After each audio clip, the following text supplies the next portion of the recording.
in the last few years, if you take mainstream cinema, for example, I'm restricting myself to mainstream cinema here, we can see a conscious shift, at least in a large part of cinema being made, where it's no longer about chronicling pain or protest, but it's speaking the language of the oppressor. It is speaking the language of majoritarianism. How do you see that shift happening? It is sad. I call them alleged artists. There is an allegation they are making art, an allegation they are actors, the allegation they are directors. They are doing business. They are trying to sell. They have this, what the people want we give. That's not it. Where is your identity? So even the major films, what we are seeing, they're just events. There's no films being made now. Darker films work today, sexual content work today, violent works today, macroism work today. No, it don't work. They were making a business out of it. That's not art for me. But are you saying that these movies are being made only keeping business in mind, or are people also ideologically shifting within the industry? Ideological system is political parties know how to use it because they know the importance of it. Otherwise, why do you think, as one of the recent or last year's Lit Festival, I said this, the ruling party has invested crores into cinema. They buy actors, they buy directors because they know the impact of cinema. They know the impact of, they want to change the history, they want to rewrite history, they want to twist history.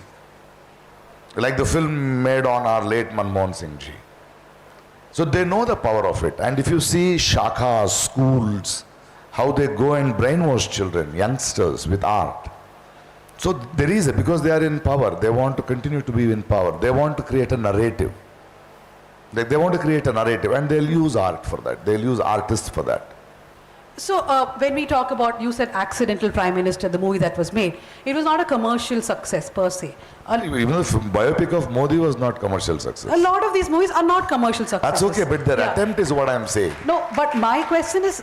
Their intention is that. Yeah. Some are successful, some are not successful. No, but my point is that they are there for posterity.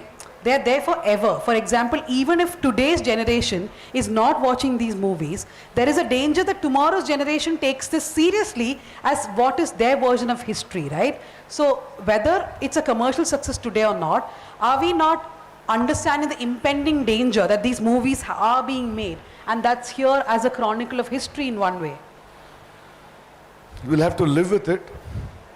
History has lived through such stagnating points, because human life cannot take so much of violence, cannot take so much of twisting the history, because the truth shines someday. Because I think we are all sitting on a bomb, and these people, you should also have the patience. As I fight, as I question them, they also have to reach their logical end, and they will reach their logical end.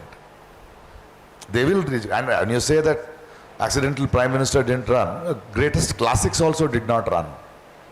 But the history will, then I have seen a film later becoming it, and this will happen, but this will be documented that there were such bigots who did this too. Let it be documented. I am not for banning any films. Let it be made. I'll know you by the work you do, for what you stand, what is the stand you take. I read between lines, and let that be documented too.